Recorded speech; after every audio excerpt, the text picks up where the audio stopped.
Hey, it's Doug, and we are here with 1/3 of Phillips, Craig, and Dean, and 100% of Dan Dean. That's it. I'm going to do the math on us here. All 120 pounds of me. Ooh, are you fighting bantamweight now? I'm wishing. Well, it's been over 30 years, so I guess it's time for another solo project. Well, I think maybe stumbled into this thing, and I'm very excited about it, even though I never imagined anything like this happening. But yeah, I'm really excited about it. There's a couple of the songs on this project that were written right smack dab in the middle of COVID. The title song, More, was one of those, and I was really honestly feeling depressed, not being able to go to church, not being able to be around friends. And, you know, we never did say we're not going to be around family. We just ignored that law. But, you know, I'm an outgoing, charismatic personality that wants to socialize, and all of a sudden it was over. And it was tough. And so this song, More, came out of that experience. And I hope it'll encourage some folks that may find themselves in a similar dark place in their life right now. Well, the first time I heard it, the chorus, I mean, really touched me. Could you offer up those words? Sure. I think you got to realize I have senior moments nowadays. Got more healing. I have to sing it to get it. Yeah. Then you got broken pieces. He's gotten more freedom. Then you got change, yeah. He's gotten more grace than your sins combined together. He's got more healing than you got pain. So, yeah, you know, that's kind of puts where I was probably feeling about the time right in the middle of COVID of, you know, I need to feel the presence of the body of Christ again, really. Yeah, you know? Yeah. Well, I mean, I think there's all the things we've gone through individually, collectively, health scares, all those things. I mean, those words are the reminder that we need because we feel we're isolated, we feel we're lonely, God doesn't care, nobody loves me. There you go.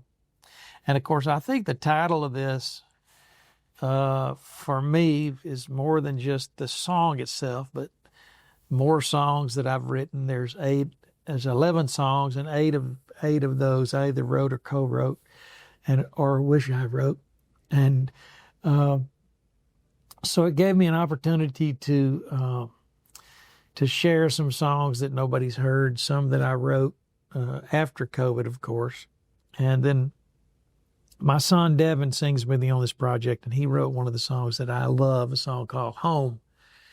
It's got Ben Rector kind of vibes, so I really love that song too. A father and a son working together, that's got to be... My son is an extremely talented musician and a great songwriter, and is the worship pastor at the church that I was the pastor at for the lead pastor for 17 years, but just celebrated my 40th anniversary at the church. And Devin is my middle son. He was born after I went to this church, and he's now the worship pastor. And wow. So that was very special for me to get to do that. That's very cool. So did he grow, I mean, obviously everybody grew up around music. They're growing up around Dad. Yeah, this is true. And what's crazy about him is his mother and I really pushed him to music because we could tell he had this ear for it, but he didn't show any interest until he hit about 16, and all of a sudden something snapped. Okay. He dove into it head first, and he's an excellent musician, singer, songwriter today. That's awesome. That's awesome. Now, 16 is the kind of, I mean, I don't know, I've heard about if you have a guitar, it's easier to get girls. I never got girls at 16 because I didn't have a guitar, so I didn't know. He started out with the guitar, which his dad was the keyboard guy, so I couldn't help him any as far as that goes. But he got the girl too. He started dating a girl in 9th grade, and he married her. Ninth grade? Together, they just celebrated their 10th wedding anniversary, I think it was. So that's awesome. That's awesome. That's very cool. Well, I think officially you want to say too that Phillips, Craig, and Dean is still going strong. Oh yeah, I want to make sure that people understand this album has nothing to do with the continuation of Phillips, Craig, and Dean. We're not retiring. We're not doing our last tour. In fact, we've done more dates this year than we have since COVID. So it's kind of crazy. We've been really busy. For us, really busy, about 40 dates a year maybe. And wow. Strangely enough, our concerts this year have been outstanding, well attended, and I think there's some old Phillips, Craig, and Dean fans out there. And by the way, there's rumor has it that next year we're going to have some concerts that are Phillips, Craig, and Dean, Point of Grace, and For Him are coming together. The trifecta. There you go. That's awesome. So hope that's going to happen. I really feel confident. We were on a cruise together, and we all sang the same night it was called Legends Night, and it was such a fun night. We decided we got to do that somewhere and try to put together some concerts. So how does that feel? Legendary. We're talking decades. It's like when they wanted to call me Pastor Emeritus. Ooh. And I said, no, I'm not going for that. That's that sounds old.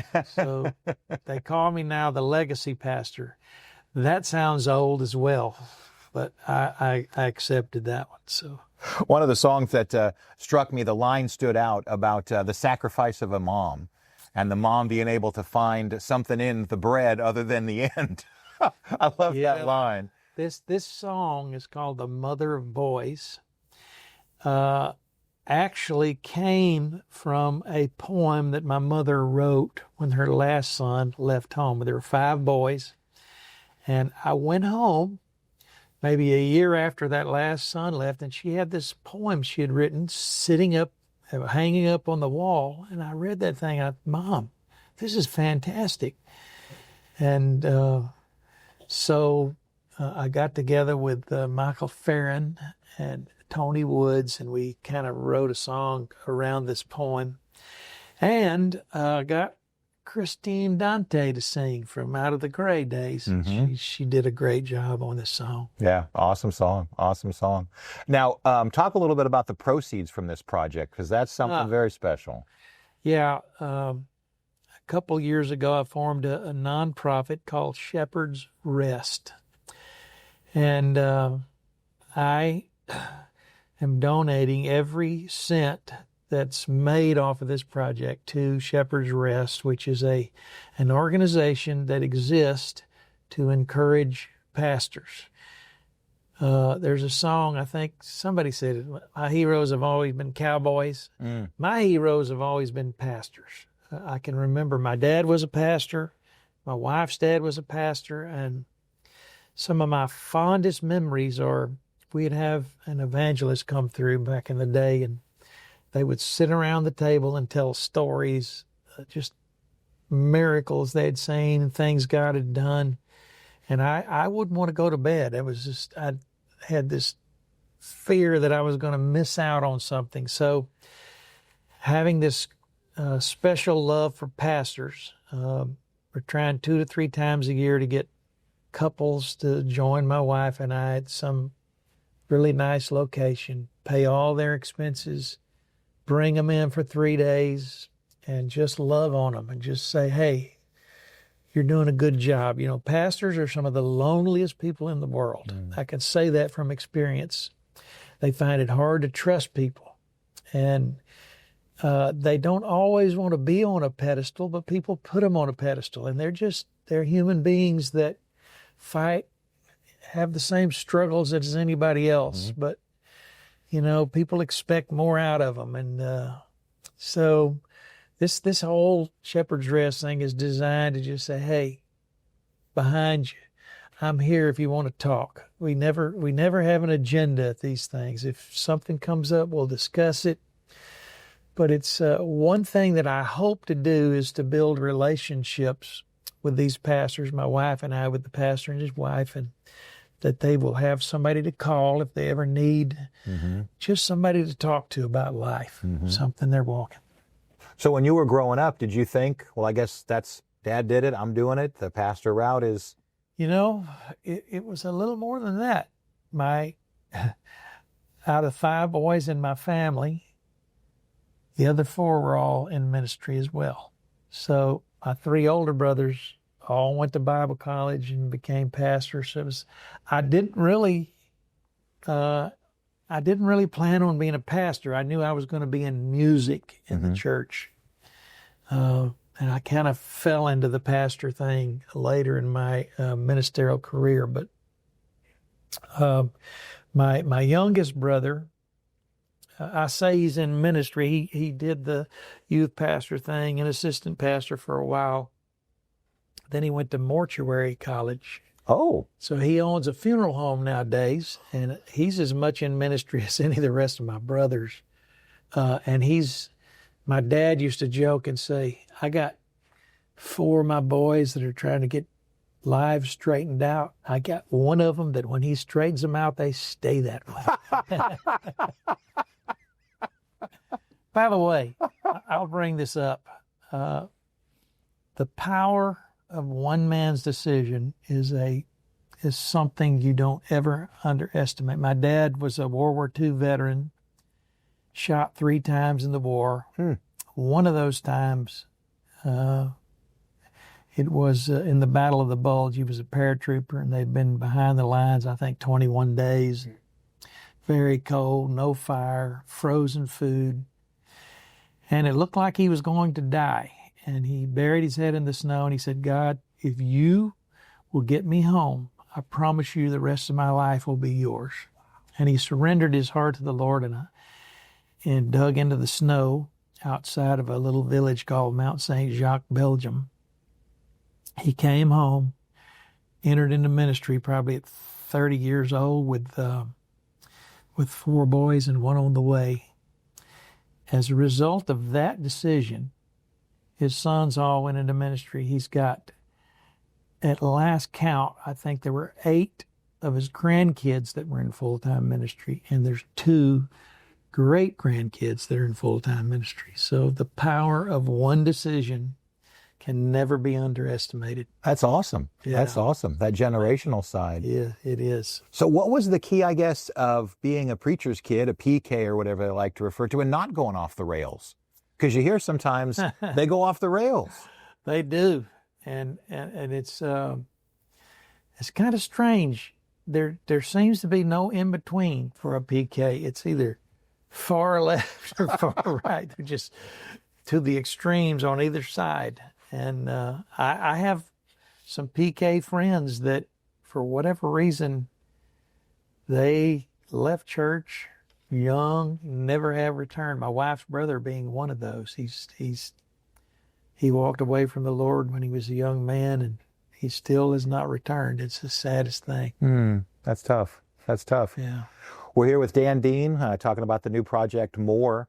Obviously a collection of songs talking about stuff that was written during COVID, something a little more recently. Is there a central takeaway or a message? I think if I were to say there's one word in this whole project, it's hope. Hope or encouragement for the believer. Songs like More. There's a song on here called This Is Where Amazing Happens. That's a very encouraging song for people walking through hard times. Never Gets Old is a song about the seasons of life and how you can trust the Word of God through any season you walk through. I think pretty much most all of the songs have a theme of hope and encouragement around them. And there is a Phillips, Craig, and Dean song for it. Very much. It's right out of the box. The first track's called Traveling Light. And I think that, too, is a song about encouragement. This is one of the ones that I didn't have part in writing, but it talks about how we all have things happen to us in life that you choose to hang on to, or you can choose to let go of. And this song's about letting go of the things that hold you back from what God has for you in the future. Traveling light, not going to hang on to stuff, going to drop it, let it go. There was that one line in the song that struck me, the idea of getting rid of the rocks in your pocket. That's it. I guess I had to put them in the pocket in the first place. You did. I love that song too, by the way. I love Randy and Sean joined me on that. It's a Gordon Mote produced tune, and it's got that, what I call rich Phillips, Craig, and Dean harmony. And truly, I think with our group, the saying is the sum of the parts. What is that saying? The sum is greater than the part? Something like that. Yeah. It's the three of us. The three of us together clearly surpasses what any of us by ourselves could do or could have done. It's pretty special. One more question, and it's always something that I try to learn a little bit personally from, and this has to do with the idea of how do you get your heart ready for worship when you're going into church? So you come in and you've got this hour to connect, and generally at most churches they put the music up front, and you may have had arguments with the family, you may have done all this stuff, and then we're supposed to go, okay, I'm raising hands. How do you get there? It's funny you should say that about going to church, because some of my biggest arguments with my wife were on the way to church, or especially when the kids were young. Something would happen and one of them would spill something all over themselves, and we'd walk into the door, "How you doing?" "I'm good." And inside just like knots. But our church, and I don't know, everybody does it. When I was young, we used to actually have a prayer room. Everybody gathered there for like 30 minutes before service started and just kind of got your mind calm. But we always have a time we come together for prayer. We called it a huddle. And we come together and try to just get focused on, because I'm going to tell you, there's lots of distractions that will try to pull you from what's really important. So I think it's a lot easier for the worship people in some respects, because they come in and they start rehearsing the songs they're going to do. But I'm on the opposite end of that now. I'm not part of the worship team at our church. I'm like a spectator coming in, and I think a big part of that is coming together with a group and having a huddle, having whatever you call it, and getting your mind focused on the important part of the day. So I guess the tip would be then, as a family, like if you're leading with kids and whatnot, to maybe build enough time into the day to do that sort of. Absolutely. Excellent. Yeah. Well, excited for it. The new project is called More. Dan Dean, thank you, sir. So good to see you. Thanks for making time for myself today. Thanks for being here. Joy to be here.